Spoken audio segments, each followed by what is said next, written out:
Bonjour à tous, j'espère que vous allez bien.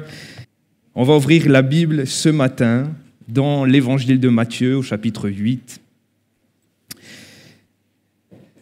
Et ce texte, on l'utilise habituellement pour parler de l'évangélisation et parler du miracle que Jésus a opéré. Je crois qu'il est bon de le faire, mais j'aimerais nous amener dans un axe un peu différent ce matin. On va lire à partir du verset 5. Et on va lire jusqu'au verset 13. On connaît bien ce texte, on connaît bien cette histoire, et cela va rappeler à nos cœurs ce miracle de Jésus. Il est écrit, comme Jésus entrait dans Capernaum, un centenier l'aborda, le priant et disant « Seigneur, mon serviteur est couché à la maison, atteint de paralysie et souffrant beaucoup. » Jésus lui dit « J'irai, et je le guérirai. » Le centenier répondit « Seigneur, je ne suis pas digne que tu entres sous mon toit, mais dis seulement un mot, et mon serviteur sera guéri. Car moi qui suis soumis à des supérieurs, j'ai des soldats sous mes ordres, et je dis à l'un, va, va, et il va, et à l'autre, viens, et il vient, et à mon serviteur, fais cela, et il le fait. » Après l'avoir entendu, Jésus fut dans l'étonnement. Une version dit, Jésus fut dans l'admiration. Et il dit à ceux qui le suivaient, je vous le dis, en vérité, même en Israël, je n'ai pas trouvé une aussi grande foi. Or, je vous déclare que plusieurs viendront de l'Orient et de l'Occident, et seront à la table avec Abraham, Isaac et Jacob dans le royaume des cieux, mais les fils du royaume seront jetés dans les ténèbres du dehors, où il y aura des pleurs et des grincements de dents. Puis Jésus dit au centenier, « Va, qu'il te soit fait selon ta foi. » Et à l'heure même, nous dit l'Écriture, le serviteur fut guéri. Amen. Amen. Un beau miracle de Jésus, un centenier malade, souffrant, qui va voir, plutôt le serviteur du centenier qui est malade, souffrant, qui va voir la main de Dieu se poser sur sa vie et être guéri, non pas plus tard, mais instantanément. Alléluia. Et cela nous encourage, cela nous rappelle combien Dieu et combien Jésus est ce Dieu qui guérit et celui qui est capable de nous sortir de ces situations. Mais j'aimerais qu'on puisse s'intéresser finalement à la foi de cet homme ce matin. On l'a lu, c'est un homme qui n'est sûrement pas juif, de surcroît un centenier, c'est-à-dire un capitaine, un chef, un centurion, appelez-le comme vous voulez. Il est à la tête sûrement d'une centaine de soldats de l'armée romaine, d'où le mot « cent ».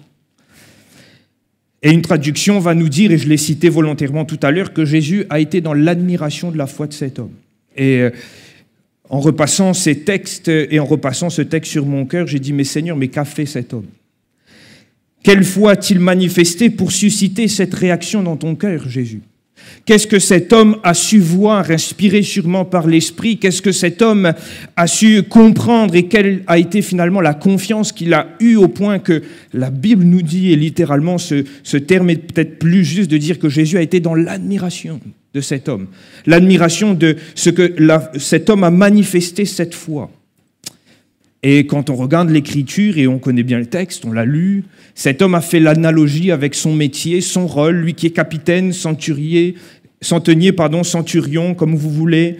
Il va reconnaître l'autorité suprême de Jésus.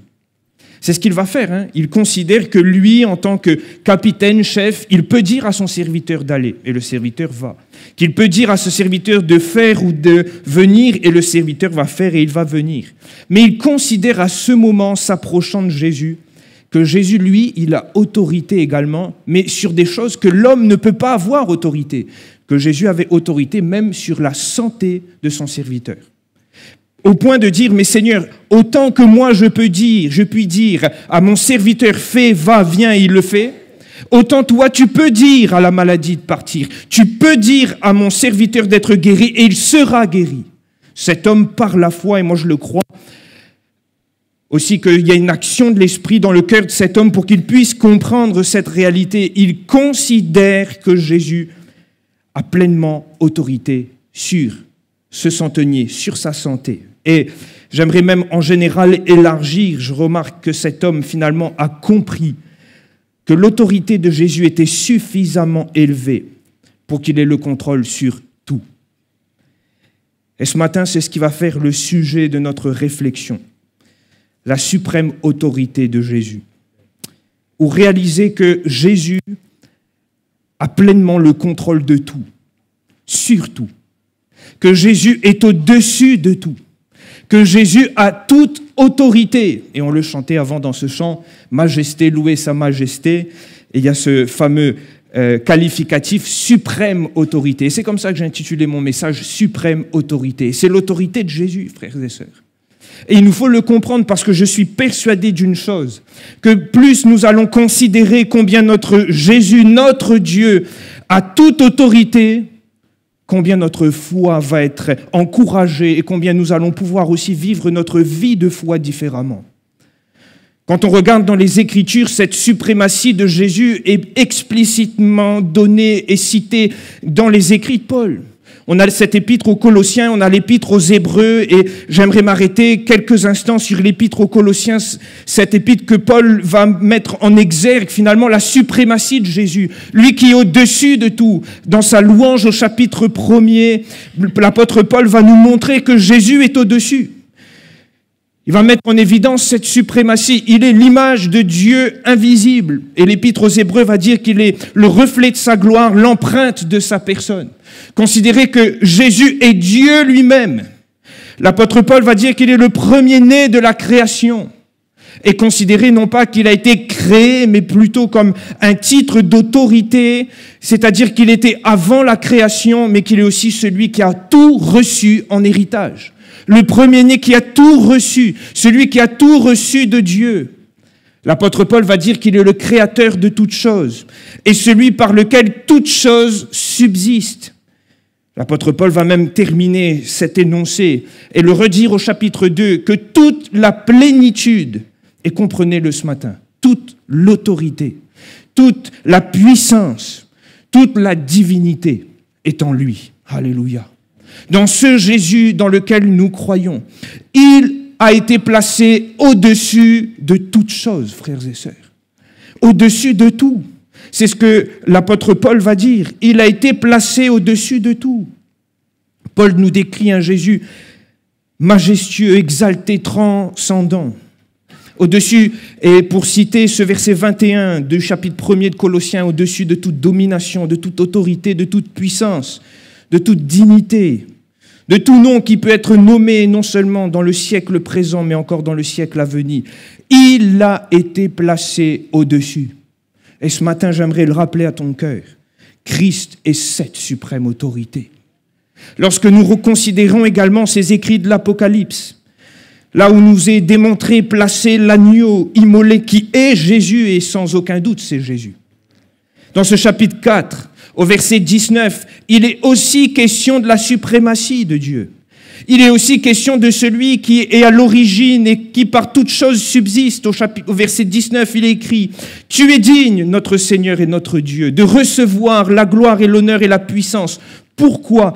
Car tu as créé toutes choses et c'est par ta volonté qu'elles existent et qu'elles ont été créées. » Et finalement, mon frère, ma sœur, il nous faut considérer ce matin que Jésus est cette suprême autorité.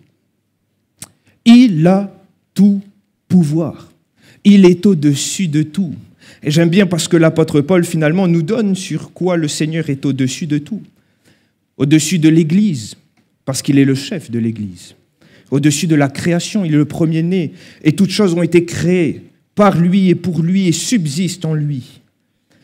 Il est aussi, finalement, et il est au-dessus de la mort. Parce que c'est le premier-né d'entre les morts, nous dit l'apôtre Paul. Et il a été ressuscité d'entre les morts. Et l'apôtre Paul, ne pouvant pas faire une liste exhaustive, finalement, de tout ce que le Seigneur et de tout ce qu'il y a sous les pieds du Seigneur, il va dire « toutes choses ont été mises sous ses pieds. » Alléluia. Et toutes choses subsistent en lui. Et par ce « toutes choses », on comprend bien dans ce qualificatif que c'est tout. Alors, ce matin, on peut se poser la question, mais finalement, ça m'apporte quoi de savoir cela ? J'aimerais le dire et le rappeler ce matin que Jésus finalement a autorité sur tout. Et même concernant notre petite personne. Jésus a autorité sur nos projets, frères et sœurs. La Bible nous dit que le cœur de l'homme a plein de projets, mais ce sont les desseins de l'Éternel qui se réalisent, qui s'accomplissent. Et parce que le Seigneur est la suprême autorité, Dieu a le contrôle de tout, même de nos projets normalement. Et j'aimerais peut-être l'amener, l'agrandir, cette vision. Jésus a contrôle sur les temps et les circonstances. Considérez que ce serviteur, Jésus, il n'a pas été limité par l'espace et il n'a pas été limité par le lieu. Le serviteur n'était pas devant Jésus. Jésus a même dit au centenier, j'irai. Et le centenier lui dit, non, tu n'as pas besoin d'aller, Seigneur. Tu n'es pas limité à l'espace. Tu peux guérir en un seul mot, tu peux agir. Et Jésus va guérir ce serviteur sans se déplacer, juste par sa parole, par la puissance de sa parole et de son nom. Et Jésus a autorité sur les temps et les circonstances, frères et sœurs. Jésus a autorité même sur les temps dans lesquels nous vivons. Parfois, nous sommes effrayés lorsque nous voyons les guerres, les bruits de guerre, lorsque nous voyons que ça casse, quand nous entendons qu'il y a des tremblements de terre. On a l'impression que la nature est détruite, que la nature est en train de se détruire. Quand on voit que les choses ne vont pas dans le sens dans lequel nous imaginons, on aurait des fois un peu peur. Mais frères et sœurs, j'aimerais le rappeler, Jésus a autorité sur les temps et les circonstances. Quand vous lisez le livre de l'Apocalypse, et n'oubliez jamais cela, l'image qui surplombe tout le livre, c'est l'agneau au contrôle.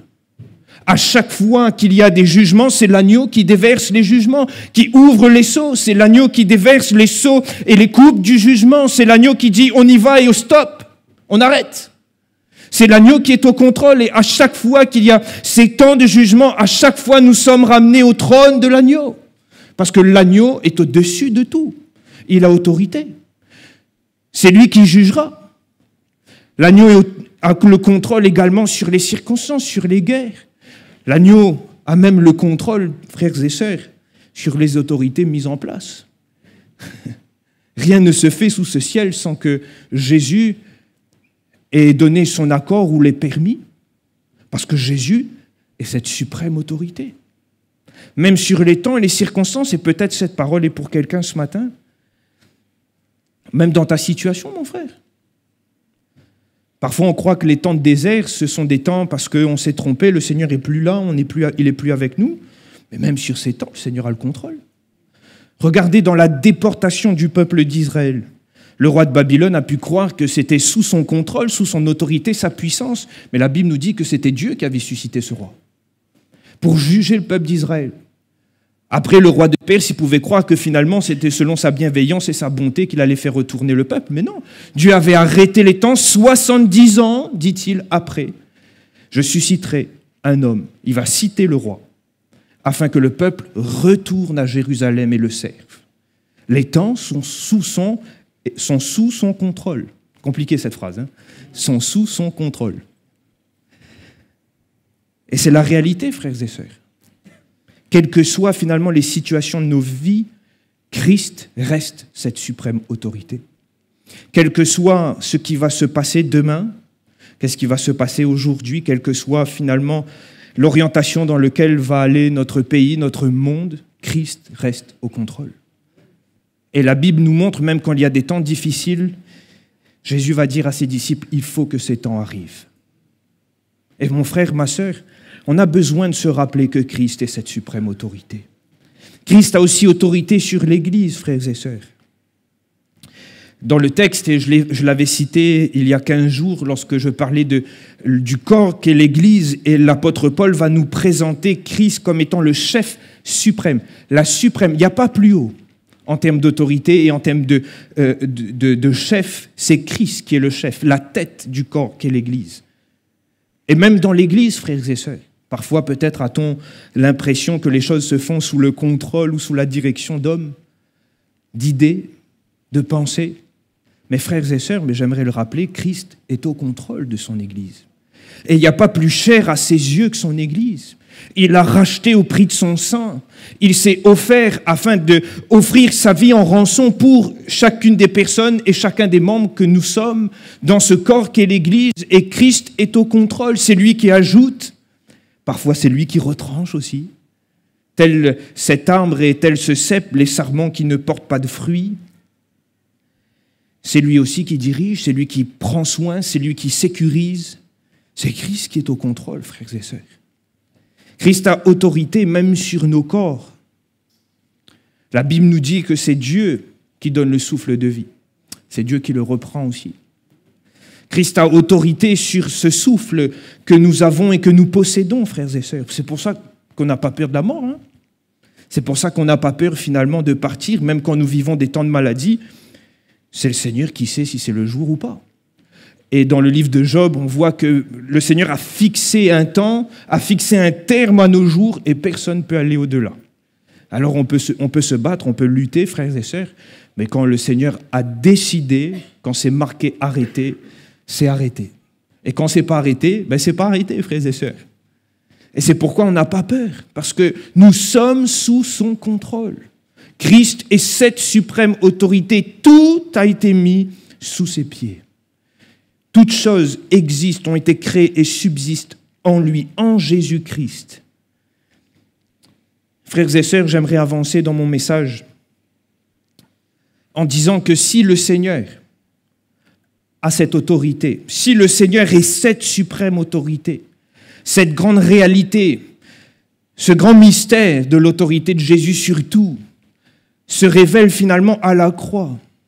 On pourrait l'afficher dans Philippiens au chapitre 2, au verset 6. Et on aime citer, moi j'aime citer ce texte même quand je loue le Seigneur, quand je l'adore, parce que cela m'amène à réaliser Philippiens au chapitre 2, au verset 6.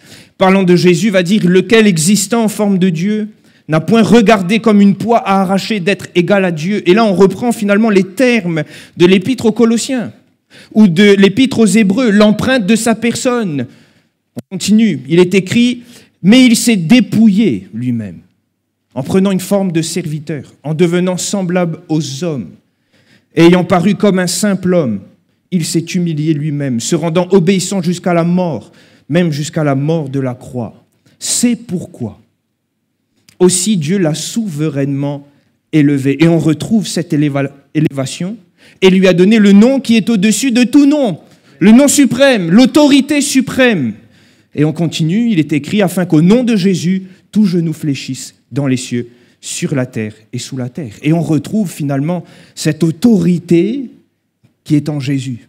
Et cette autorité est due finalement à quoi? À ce grand renoncement, cette grande humiliation qu'a connue Jésus, c'est de descendre du ciel, venir sur cette terre et en s'offrant à la croix. Christ est cette suprême autorité parce qu'il a payé le prix, frères et sœurs. Christ est cette suprême autorité parce qu'il a offert sa vie. Il est venu accomplir les Écritures. C'est lui l'agneau pascal. C'est lui le souverain sacrificateur. C'est lui dont le sang purifie et nous permet d'entrer librement. C'est lui qui a déchiré le voile. Il a tout accompli dans sa personne. Et c'est pourquoi Christ aujourd'hui a tout pouvoir et a été placé au-dessus de toute chose. Rien n'est au-dessus de Jésus. Il est la suprême autorité. Même les puissances. Quand nous avons lu et quand j'ai cité tout à l'heure qu'il a été mis au-dessus de toute domination, toute autorité, toute puissance, il est question du monde spirituel, non pas du monde terrestre. Il est question là de la hiérarchie spirituelle qu'on peut retrouver et qui n'est pas visible à nous à l'œil nu. Mais la Bible nous montre que Jésus a été placé au-dessus de ces choses. Alors les frères, sœurs, on n'a pas peur de ces autorités. On n'a pas peur finalement de ces esprits même méchants. On n'a pas peur finalement de même du diable parce que tout a été réglé à la croix. Et Jésus a pleinement autorité. Il est l'autorité suprême. Il est au-dessus de tout parce qu'il a tout vaincu à la croix. Dans ce tout accompli, frères et sœurs, il y a cette victoire sur le péché. Il y a cette victoire sur la mort. Mais il y a aussi cette victoire sur le diable. Lui pensant avoir le dessus sur Jésus va vivre sa plus grande des défaites qui lui est rappelée jusqu'à la fin des temps et jusqu'au moment où il entrera dans l'enfer qui a été préparé pour lui. Le diable a perdu et Christ, s'il est cette suprême autorité, c'est parce qu'il a tout payé à la croix. Et frères et sœurs, j'ai cité l'Apocalypse et on va y aller de nouveau maintenant. Parce que dans l'Apocalypse, frères et sœurs, s'il y a ce chant, tu es digne. Si l'agneau est digne de prendre le livre et d'en rompre les sceaux. Si l'agneau est celui dont toute langue et tout genou vont fléchir devant et confesser son autorité, c'est pour une raison. Parfois, on s'est beaucoup arrêté sur le livre avec les sceaux.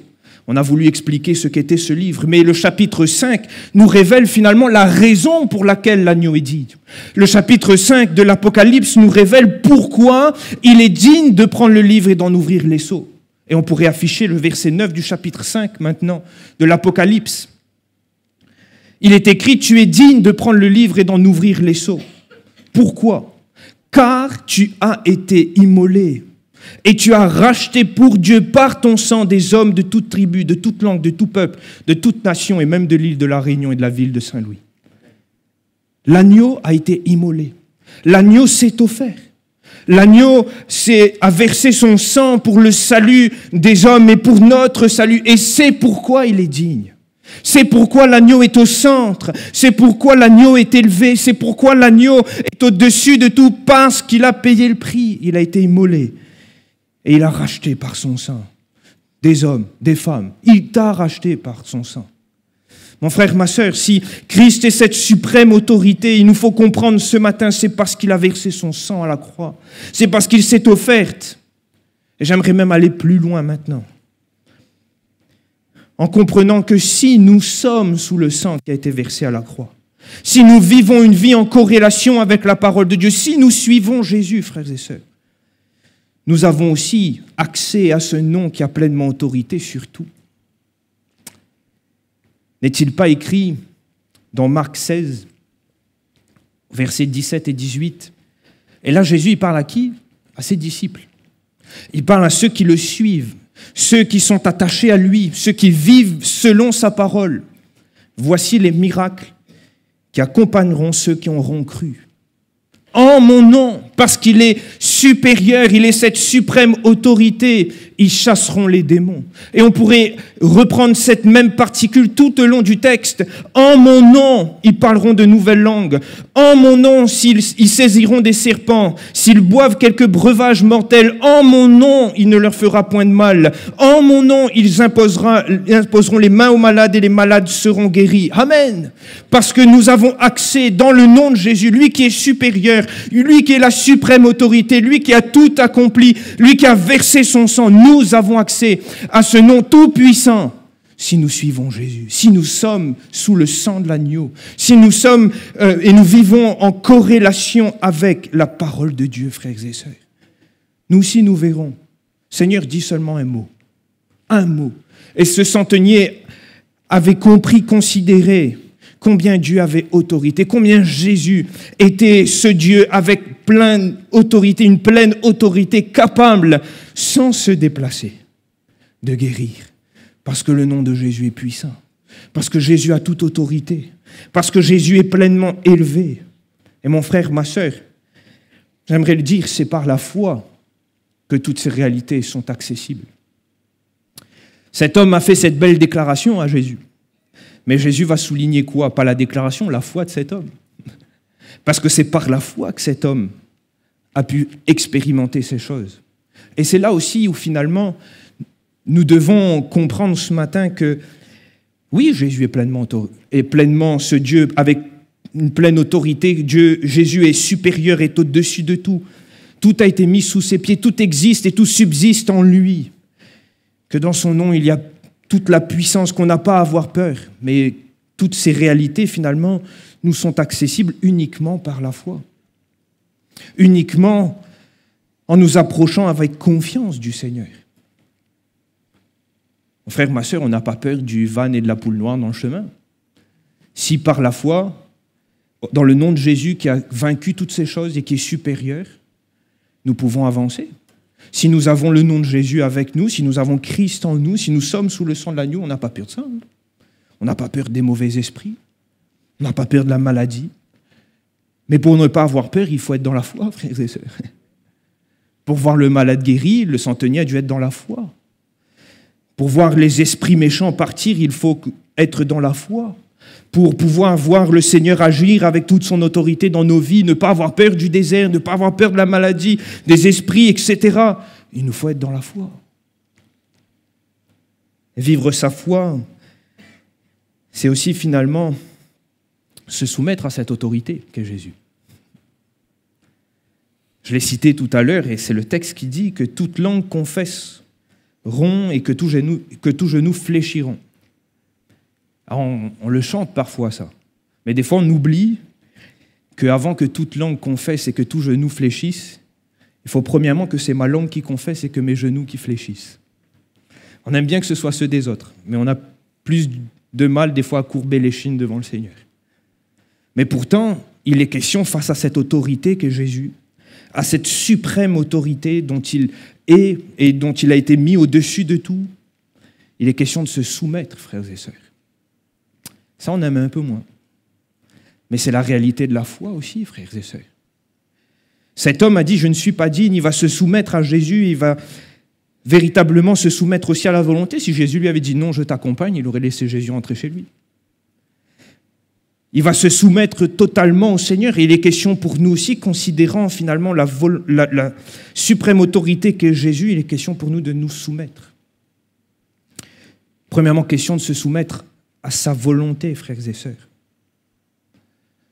Se soumettre à ce que la parole de Dieu nous dit de faire et parfois de ne pas faire. De se soumettre aux exigences du Seigneur. De se soumettre à ses commandements. Oui, ces commandements ne sont pas durs, frères et sœurs. Le Seigneur, il sait ce qui est bon pour nous. Là, je l'ai cité tout à l'heure, il a pleinement le contrôle sur tout. Il sait d'avance, il voit d'avance. Et quand il nous dit « n'y va pas, ne fais pas », il sait pourquoi il le dit. Mais finalement, quand on considère l'autorité du Seigneur, il est question pour nous de se soumettre à sa volonté. Lorsque le Seigneur nous dit « n'y va pas », tel Paul qui voulait aller et continuer son voyage missionnaire, et la Bible nous dit que l'Esprit va lui empêcher. Mais il est question pour Paul quand même de se soumettre au Seigneur, là. Considérant que le Seigneur a pleinement autorité, là, sur ses projets de voyage missionnaire, sur ses projets. Alors c'était noble de vouloir aller prêcher l'Évangile, mais le Seigneur devait avoir autorité sur ses projets. Il ne fallait pas faire le Jonas, quand le Seigneur dit « va à Ninive », on court à Tarsis, parce qu'on préfère Tarsis que Ninive. Il est question pour Paul, là, de se soumettre à la volonté du Seigneur. Il est peut-être question ce matin pour quelqu'un de se soumettre à la volonté du Seigneur. Combien de fois encore le Seigneur va te dire « ne fais pas, n'y va pas, ne touche pas ». Combien de fois encore tu vas demander au Seigneur d'exercer sa bienveillance et sa miséricorde envers toi, alors qu'il t'a déjà dit, redit et re-redit. Considérer l'autorité du Seigneur sans finalement se soumettre à son autorité, ce n'est pas considérer l'autorité du Seigneur. C'est de faire fi de cette autorité. Ce n'est pas reconnaître qu'il est au-dessus de tout. Parce que, frères et sœurs, s'il est au-dessus de tout, mais qu'il n'est même pas finalement au-dessus de nos vies, c'est triste. C'est que finalement, nous ne marchons pas dans cette vérité avec le Seigneur. Dans cette vie de foi, il y a quelques défaillances si on ne se soumet pas au Seigneur. Se soumettre au Seigneur, c'est aussi soumettre sa vie, frères et sœurs. Il est écrit d'offrir nos corps comme un sacrifice saint, agréable. Il est question pour nous de se soumettre, de nous soumettre à la sainteté de Dieu, de Jésus. Nous servons un Dieu saint, frères et sœurs. Nous servons un Dieu qui est pleinement saint, et quand vous considérez qu'on entend 3 fois saint, et des fois on le chante, mais ce chiffre 3, cette répétition en 3 fois, est là pour nous amener la plénitude, parce qu'il est pleinement saint. Mais offrons-nous nos corps dans cette sainteté au Seigneur. Soumettons-nous finalement à cette autorité sainte. Soumettons-nous nos vies, nos corps au Seigneur dans cette sainteté, ou choisissons-nous finalement de vivre selon nos règles, nos principes. Frères et sœurs, considérer l'autorité du Seigneur, c'est se soumettre à son autorité. Soumettre à sa volonté, soumettre sa vie, son corps, se soumettre à sa sainteté. Je pourrais aller dans bien des dimensions ce matin. Même dans les dimensions qui pourraient être perçues comme les plus personnelles. Mais c'est aussi soumettre nos biens, frères et sœurs. La Bible nous dit que l'or et l'argent appartiennent au Seigneur. Alors, sommes-nous administrateurs ou propriétaires de nos finances? Une grande question. Ça, c'est là où le genou a du mal à fléchir parfois. Mais se soumettre à l'autorité du Seigneur, c'est aussi soumettre nos biens, nos finances. Considérer que nous sommes sous l'autorité du Seigneur. Nous sommes administrateurs de ces biens et non propriétaires. Nous sommes administrateurs de tout ce qu'il nous a donné, que ce soit les talents, dans le sens très humain du terme, les capacités, que ce soit nos biens, que ce soit finalement tout ce que le Seigneur nous donne, tout ce que nous avons reçu, c'est par grâce et c'est dans le nom du Seigneur que nous l'avons reçu. Mais sommes-nous devant le Seigneur des administrateurs, des gestionnaires, ou sommes-nous des propriétaires, où finalement nous exerçons notre autorité sur les biens que le Seigneur nous a donnés? Où sommes-nous soumis à son contrôle et son autorité? C'est la grande question, frères et sœurs. Le Seigneur est cette suprême autorité. Jésus a été mis au-dessus de tout. et je suis appelé à me soumettre à son autorité. Alors le Seigneur n'est pas un tyran, le Seigneur n'est pas un diktat, non. Le Seigneur est un maître bon, aimant. Le Seigneur ne nous oblige pas. Le Seigneur ne nous force pas à le faire. Le Seigneur attend de nous que nous le fassions avec une pleine liberté. C'est pour la liberté qu'il nous a sauvés, qu'il nous a rachés de ce royaume des ténèbres, frères et sœurs. Mais est-ce que nous voulons nous soumettre? Là est la question. Cet homme a fait cette belle déclaration au Seigneur, l'expression de sa foi, considérant que Jésus avait pleinement autorité. Et ce matin, voulons-nous aussi déclarer que Jésus a pleinement autorité? J'aimerais terminer mon message sur cette note et sur ce point. Tous les textes que j'ai cités relatant de la suprématie de Jésus, quand vous les regardez dans le contexte, dans la conception de ces textes et les passages qui sont avant et après, nous invitent finalement à l'adoration. Parce que s'il est pleinement l'autorité, s'il est l'autorité suprême, s'il est au-dessus de tout, si nos langues doivent confesser, si nos genoux doivent fléchir devant cette autorité, c'est dans le but de l'adorer. Et ce matin, nous sommes là dans ce culte de louange et nous sommes censés adorer le Seigneur. Pourquoi? Parce qu'il est au-dessus de tout, frères et sœurs. Il est cette autorité suprême. Quand vous regardez dans l'Apocalypse 4 et 5, là où nous avons parlé de l'agneau qui a été immolé, la raison pour laquelle il est digne, il est question des êtres vivants et des vieillards qui louent l'agneau, qui acclament l'agneau qui a été immolé, qui chantent un cantique nouveau. Il est question de l'adoration qui s'élève à cause de la suprématie de l'agneau. Quand on considère ce texte de l'épître aux Colossiens que j'ai cité tout à l'heure, il s'imbrique juste avant le verset 12 qui dit « Rendez grâce au Père qui vous a rendu capable d'avoir part à l'héritage des saints dans la lumière, qui nous a délivrés de la puissance des ténèbres et qui nous a fait entrer et transporter dans le royaume du Fils de son amour. En lui, nous avons la rédemption et la rémission des péchés. » Et il embraye, le Fils est l'image du Dieu invisible. Et il va faire cette déclaration et il va mettre en exergue la suprématie de Jésus. Mais tout cela, toujours dans le cadre de l'adoration. Toujours dans le cadre de l'action de grâce. Oui, je veux rendre gloire à Dieu parce qu'il est au-dessus de tout. Oui, je veux rendre gloire à Dieu parce que je considère qu'il a autorité sur tout, sur ma vie, sur mes circonstances. Il a autorité même sur ce monde, sur cette création. Tout a été créé par lui et pour lui. Toute chose subsiste en lui. Mon souffle de vie lui appartient, mes biens lui appartiennent, ma vie lui appartient. Je veux me soumettre et je veux l'adorer. Alléluia. C'est la raison pour laquelle cette suprématie de Jésus a souvent été citée dans le but de la louange de sa gloire. Alléluia. Alors ce matin, il est question pour nous aussi d'adorer le Seigneur. Alors voulons-nous fixer nos regards, non pas sur nos circonstances, je ne sais pas ce matin ce que tu vis, je ne sais pas la situation dans laquelle tu es, mais peut-être que ce matin la victoire est dans la louange. Peut-être pour toi ce matin la victoire et dans le fait de considérer l'autorité et le contrôle que Dieu a sur tout. Pas simplement sur les bonnes choses, mais sur tout. Le Seigneur a pleinement le contrôle. Il a été mis au-dessus. Alors, soumettons-nous et adorons-le. Alléluia. On va louer le Seigneur, on va l'adorer.